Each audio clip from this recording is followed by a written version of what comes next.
This is a Super Saiyan. Silence! Ah, this is bad! Run.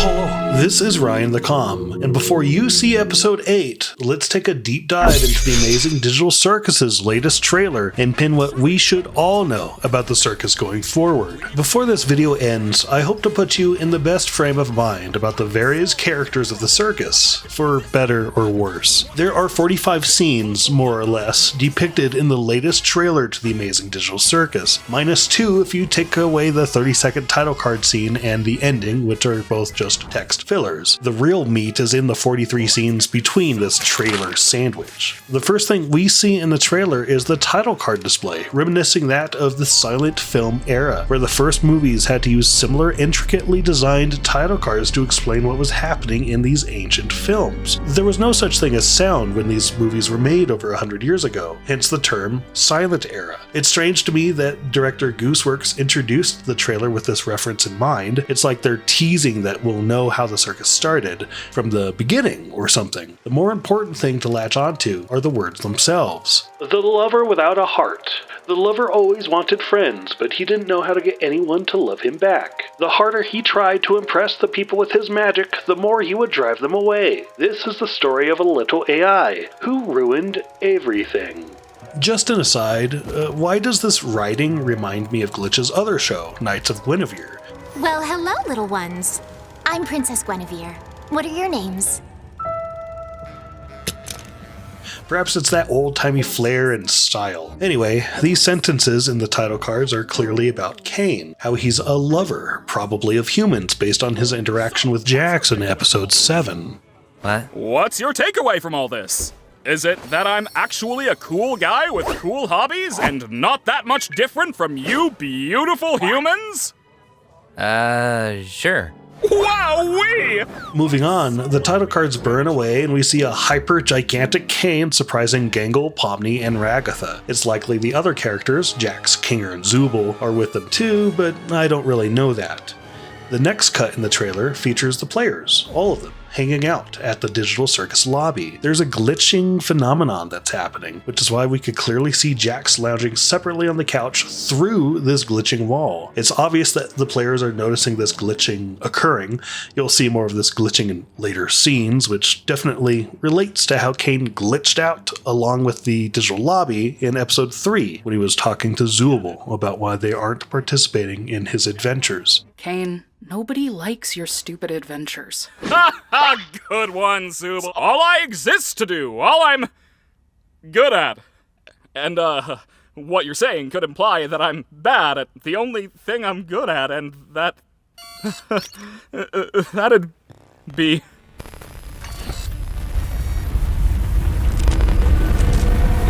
Whose therapy session is this again? Oh yeah! We need to get to the bottom of your behavioral issues! The next scene has Caine hanging out in his actual office, the same office we saw in episode 7. It's obvious that this office wasn't just an adventure map for the players, it's actually Caine's office, at least one he is using at this time. It's just so strange to me how he had the manager office in episode 3 but switched to this one recently. Is that on purpose?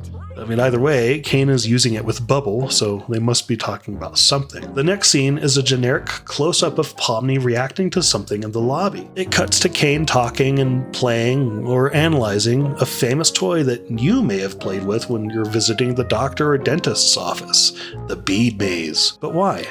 The next shot is of Ragatha looking at Kinger on stage. Kinger is blinking, ominously. Here we have sparks flying and the lights individually breaking somehow. Some way, the lobby of the Digital Circus would be plunged into darkness. What's also strange in this scene are these bubbles. Faceless bodies of Bubble, the character perhaps? These two shots feature the world of the circus glitching out. I think this shot is of the roof of Caine's office, where this 3D skylight is getting messed up. Notice the grid patterns and remember them for later. The other shot is another part of Caine's office. The hand model just behind his desk also glitching out in a similar manner. I think we could safely say that Caine isn't doing well in this episode, but let's move on for now. I remember this cup of hot cocoa from episode 7. Is it the same one that Jax was enjoying from the photo, or is it a recreation in a new adventure? adventure by Caine. Either way, that shadow that looks awfully like Ribbet gives me chills. After all, we can't forget that Ribbet abstracted. How would this affect Jax, I wonder? We're now shown with Pomni, Kinger, Gangle, Ragatha, Zubul, and Jax falling from the top of the tent somehow. Were they transported, or does it have something to do with the glitching environment taking place now? Note the bubble floating just off screen. Does this detail have something to do with their situation? Either way, they all look frightened and surprised at the predicament, even though they should know they are immortal. Cue the worst angle of Caine I've seen yet, as he's ominously turning to address the camera, or whomever is behind it. Is that bubble next to him off to the side, or a bubble off to the side? I don't know anymore. Next, we have a clean shot of Zubul running in an unknown background. It's just not like Zubul to look panicked like this unless it's for good reason. What is she running towards? Or is she running away from something? Here we see the aftermath of the fall that I was talking about before. You see that Pomni and Ragatha are prone, at least, and I think the players are talking to Caine before he opens a portal. The players themselves look concerned. At the very least, it seems Caine has their attention, but for what? I'm not going to comment on these next several shots individually, but the immediate thought I get from these shots, the close-up of Ragatha's and Jax's hands, all of the players' faces, makes me think that they are considering something existential. Are they questioning their own reality, their life choices, their fates? Their demeanor certainly means something horrifying is happening anyway, and after Caine's actions in episode 7, where he tricked them into believing that there was a way out of the circus... You picked the good ending, where you realize you'd rather stay with me than go back to that pesky old macroverse or whatever we decide to call it. I knew you'd make the right choice. You mean this was all... An adventure, yes, and one I've been cooking up for a good long while. What else can Caine do to break their spirits more? Cut to Caine, glitching out himself. Remember the grid lines I told you to remember from those earlier shots? Well, the overlay looks awfully similar to what's happening to Caine, like his 3D model is regressing to its rawest form. Also, notice how his eyes are flashing with his green hue, too. I'm not sure what it means. Caine and Kinger are seemingly alone in this scene.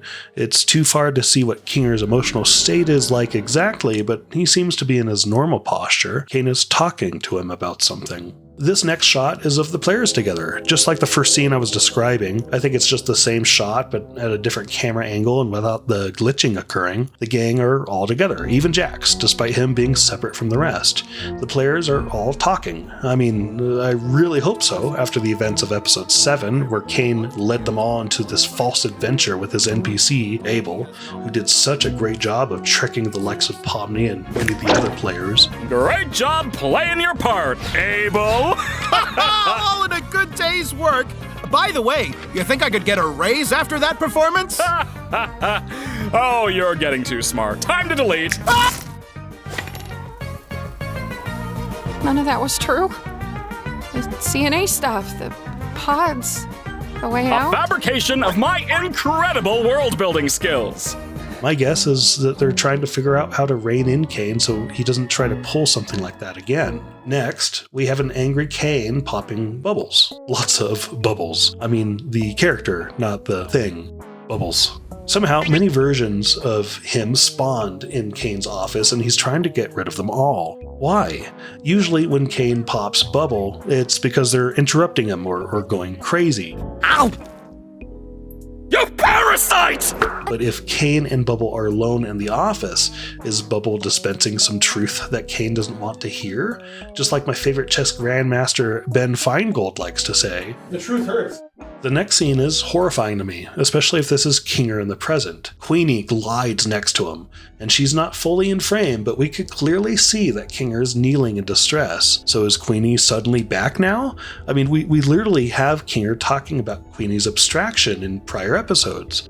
I'm normally not too good with memories, but being surrounded by darkness always brings me back to a certain time.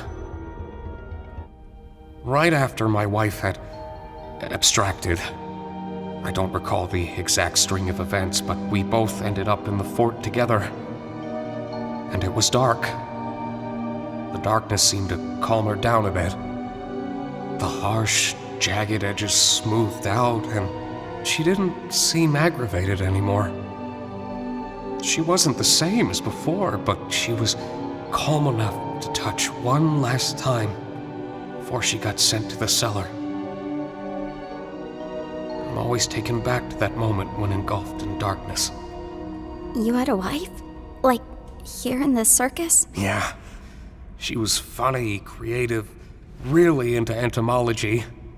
I used to hate bugs, but she somehow got me to like them. It's not the most cheerful memory, but it's one I at least have control over. So now she's suddenly back? What does this mean for Kinger? Is he in danger now? These separate scenes seem to marry together. This blue and red orb in a grid format, interspersed with a scene of Caine in a darkened room. Is he in a basement where the abstractions are? And into the cellar you go! I'm not sure, because the basement was filled with water or liquid. Either way, Caine is powering up or discharging like a Super Saiyan from Dragon Ball.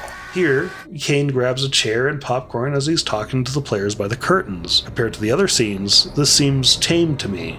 But why is Caine eating the popcorn? What show is he watching? Pomni's mouth gets zipped just like Zubal's did in episode 5. This is at the couch where all the players congregated in the earlier scenes. Is Pomni confronting Caine, and did she go so far as to have him shut her up? This is the second time that Caine has zipped a player's mouth. Are you hearing this, Bubble? The Toy Box character wants us to leave the other intelligent AIs to run for a prolonged period of time. Disgusting! Am I not supposed to be hearing you? Zippy! What did you even zip up? I don't have a mouth. Considering director Gooseworks based the show off of I Have No Mouth and I Must Scream, it's certainly a telling reference. Either way, Pomni's not telling anything in this scene. So Kinger gets teleported by Caine someplace. It happens in the lobby. I have to assume this is the same scene as the previous shot I talked about with Kinger being alone. So why is Caine transporting Kinger? And the next series of scenes get strange. A car crashes into the checkered floor of the circus lobby, catastrophically of course. Glass shards and tires fly everywhere. Why is it spawning like that in the circus? And in probably the most interesting part of the trailer, in my opinion, an in-game display appears to be inside the game. Gameception. The graphics into this window are noticeably bad. You could see bad grass textures, and the NPCs going on this Rainbow Road portal thing that looks like it's from a bad 90s video game for children, just like the opening scene to the Amazing Digital Circus Episode 1.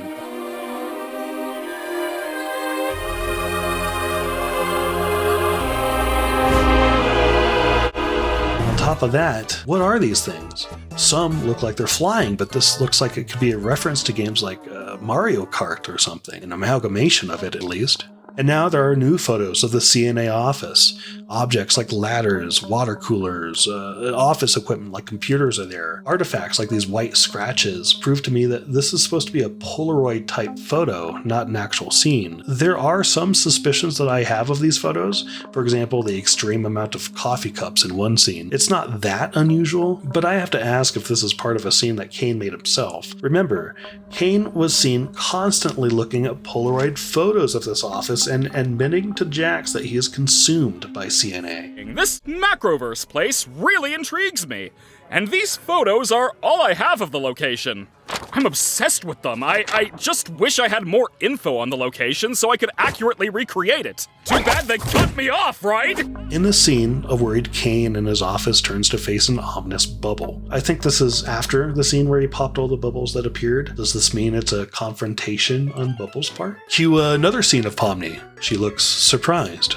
The last visual scene we have is of Caine in that same black background from before he was discharging electricity. Let's get this show on the road! The fact he's saying to get the show on the road tells me he's thinking of this whole thing as yet another adventure, and taking into context what he says during the whole of the trailer itself. Surely they don't want to actually leave me, right? I can solve any problem. I can solve this one. That's what this is. A big puzzle that I need to solve. These sound bites are probably the most important to remember in this trailer out of all the scenes we dissected together. It's obvious that Caine wants to fix what he broke since the ending of episode 7. I predict that the whole point of episode 8, other than propelling the story further, is to tackle the aftermath of the players realizing that Caine is not to be trusted at all, that he's hiding something about the cause of abstraction and is holding some important information from everybody. The good news is, we'll see very soon if that's the case, but the fact that there is evidence of past players in this episode, Ribbet, Queenie, I expect that Caine will be trying to fix his mistakes without realizing he's making it worse instead. So much worse. If I did anything more, trust me, it would not end well. Scratch. The first abstraction. Hey! I didn't say anything like that! Come on, guys! You know I'm just here to have fun. Questioning's over. Your prize is this lovely gift basket of soaps and lotions. Stay fragrant, have a good fragrant night, bye! So what do you think? Am I reading between the lines too much here? What are your theories?